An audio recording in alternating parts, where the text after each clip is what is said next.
salaamaaleykum mbokk yi ñu ngi leen yaatee siyaar waa leen di leen félicité bu baax ci occasion seen topp gi ñu toppal suba ngoon bu dëpp cëg ci canal bi di comprendre le français en wolof wala directement dañuy dugg ci leçon bi tey initialement mu adressé ci li ñu tuddee l'accent aigu ginnaaw bi nga xam ne defoon nañ la déjà passé mu concerné li nga xam ne moom mooy les accents tey ñu concerné ci li nga xam te ne moom mooy les accents aigus ou bien l'accent aigu. Les accents, le français comporte 3 accents. L'accent aigu qui porte uniquement sur le E. Nee l'accent aigu nee français am na ñetti accent. Accent aigu mooy bi nga xam ni moom dong mooy gàddu li nga xam ne moom mooy wala mooy nekk ci E bi accent aigu féete na le xam nañ ko. L'accent grave qui porte sur le E, le A et le U. Accent grave mooy accent bi nga xam ne mooy nekk ci E bi di nekk ci A bi di nekk ci U bi comme ni ko gisee noonu. L'accent circonflexe qui porte sur toutes les voyelles. L'accent circonflexe moom mooy mbaxanawu di solowu ci mboolem voyelle yëpp lay nekk di nekk ci A di nekk ci E di nekk ci I di nekk ci O di nekk ci U moom accent grave mooy chapeau bi mbaxana bi sauf le Y ba mu des Y nag Y nee na du am accent grave circonflexe du ko am. Je pense que c'est clair. Qu'à ne pas mettre des accents aigus, accent aigu kañ lañ ko du teg ci E voyelle boobu. Si E est suivi d'une consonne finale D, F, R ou si la lettre Z termine le mot. su fekkee ne E dafa dikk topp ci benn consonne finale ni ki D consonne la moo mujj ci baat bi wala F wala R yooyu ay consonne su fekkee ñoo mujj ci baat bi wala su fekkee ni lettre Z moom moo terminé mot bi jàpp ne E bi du am accent aigu. Exemple kelef E bi dafa suivi li nga xam ne moom mooy F bi te F bi ak consonne finale kon E bi du am accent aigu. Pierre tamit noonu ale tamit noonu ne Z moo terminé mot bi kon E bi du am accent aigu. Jamais d'accent aigu sur un E qui précède une consonne double ou un X. Accent aigu du mas a nekk ci E bi nga xam ni dafa sës ci consonne double ñaari consonne yu ñu doublé ñaari F wala ñaari R ainsi de suite wala benn X yi fekk ne E da leen jiitu jàppal ni E bi du am accent aigu jamais. Exemple circonflexe E bi nekk ci diggante L bi ak X bi nga xam ni moo jiit X bi kon jàpp du am accent bi du marqué foofu parce que X bi moo tax examen tamit noonu X bi tax doo am E bi du am accent aigu. Trompette tamit noonu E bi ñaari consonne double la suivi loolu du am li nga xamante ne moom mooy accent aigu yi. Essence tamit noonu E bi am na ñaari S yu jiitu du am accent aigu. defe naa loolu leer na nañu. ñëw ci cas 1 ci cas yi nga xamante ne si nii accent aigu yi dañ ci mettre mu daal di am accent aigu. Le verbe E prend l'accent aigu dans les cas suivants. Cas 1, lorsque cette voyelle est la première lettre d'un mot. Fekkee ne voyelle bi di E moo nekk première lettre ci baat bi moo commencé baat bi jàpp di am accent aigu ni ki éditeur E bi gis nga ko am na accent aigu. Écouteur am na accent aigu. Épreuve E bi am na accent aigu. Étable am na accent aigu. kon fekkee ne moo commencé moom bi jàpp di am accent aigu jàppal loolu rek mu la wax. Espoir am na 2 syllabes S bi amul accent aigu. Effort E bi gisoo fi accent aigu. Examen tamit day dellu ci léegi bi jiitu woon sànq rek tax amul accent aigu day dellu ci léegi bi nga xam ne moom mooy jiitu cas 1 bi. Cas 2, lorsque cette voyelle est la dernière lettre d'un mot et n'étant pas muet.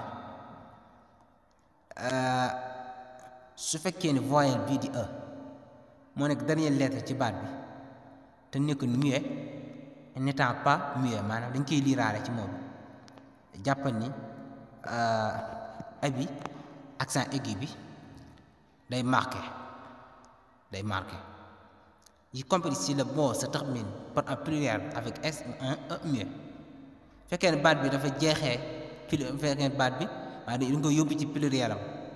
mu am s yaa ngi dégg wala mu am e muet kon jàppal ni e bi day am accent aigu ni ki un abonné abonné boobu e bi mooy nekk dernière lettre ci mot bi ni ko buñ ko yóbbee ci pluriel ni ki des abonnés e bi ba tey également day am li nga xam ne accent aigu une abonnée aussi itam noonu am na e boo xam e muet la ci mujj ga waaye e bi fi newoon ba léegi day am accent aigu un canapé e bi day am accent aigu des canapés bi ñu ko yóbbee ci pluriel bu am s aussi day am li nga xam ne accent aigu ci e bi un lycée am na e muet waaye e bi fi newoon day am accent aigu kon nañ ko jàpp loolu defe naa ni leer na nañ règlement la boo xam te ne si ni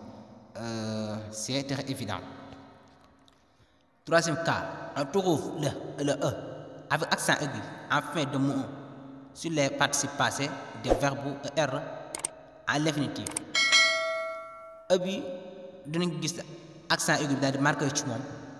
fekkee dafa nekk ci mots yi nga xam ci fin wu mots yi nga xam te ne si ne ay participes passés maanaam verbe yi nga xam ne ay premier groupe lañ jeexee ER ci infinitif bi ñu leen conjugué yóbbu leen ci participe passé jàppe ne ëba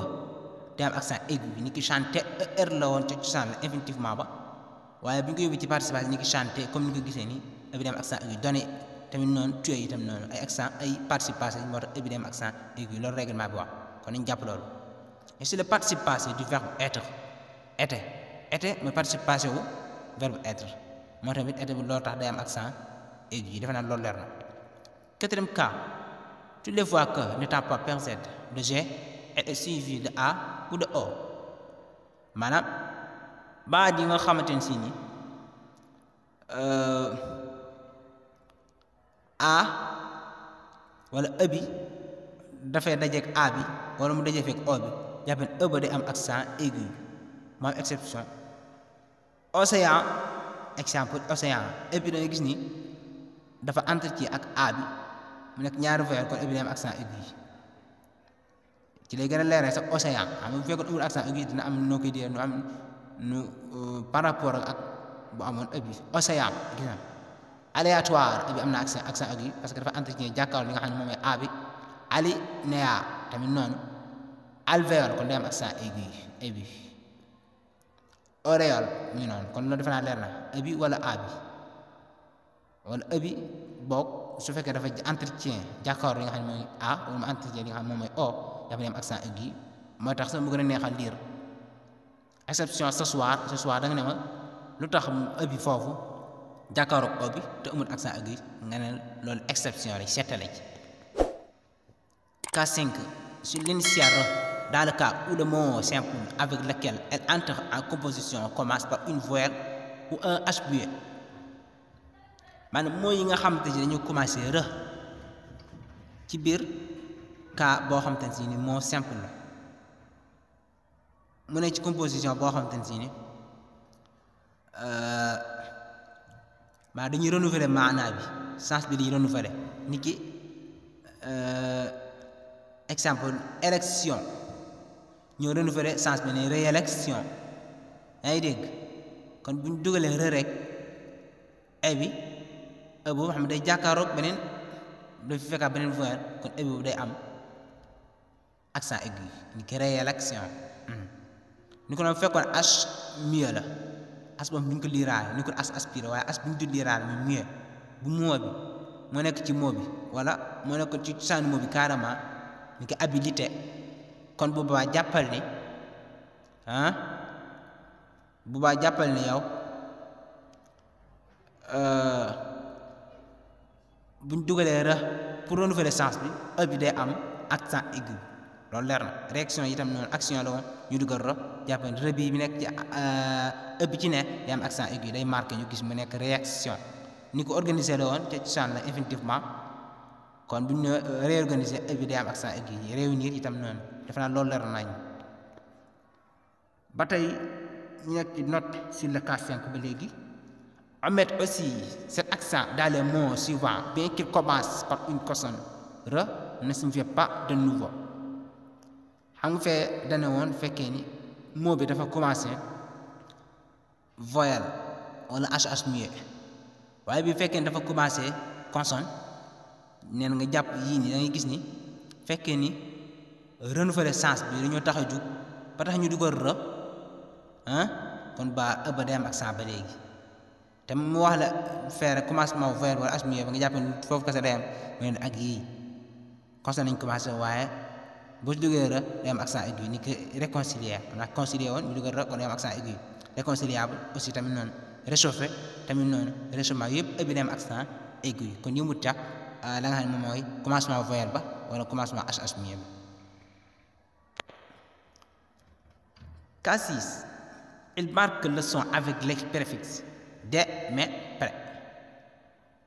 maanaam moo yi nga xamante ne si nii seen préfixe dafa commencé benn ci de la wala mais wala pere la jàpp ni ëpp foofu day am accent aigu yi ëppi accent aigu bi dafay marqué ni ngi désaccord préfixe bi de la kon ëppi moo tax gis na daa am accent aigu yi loolu leer na débloqué bloqué ñu dugal de mu nekk préfixe ëppi day am accent aigu yi recontent tamit noonu ëppi day am mécontent ëppi day am accent aigu yi méconnaissable ëppi day am accent aigu yi préfixe mi noonu day am accent aigu ëppi préhistoire maa xam ne taarix ni ko ëppi foofu day am accent aigu kon def naa loolu leer nañ j'espère que cette explication est très claire voilà di leen jaajëfalaat di wax ngeen amoon fekkee abonné ngeen ci chaîne bi ngeen gën a mën a améliorer li nga xam ne mooy seen niveau de la langue française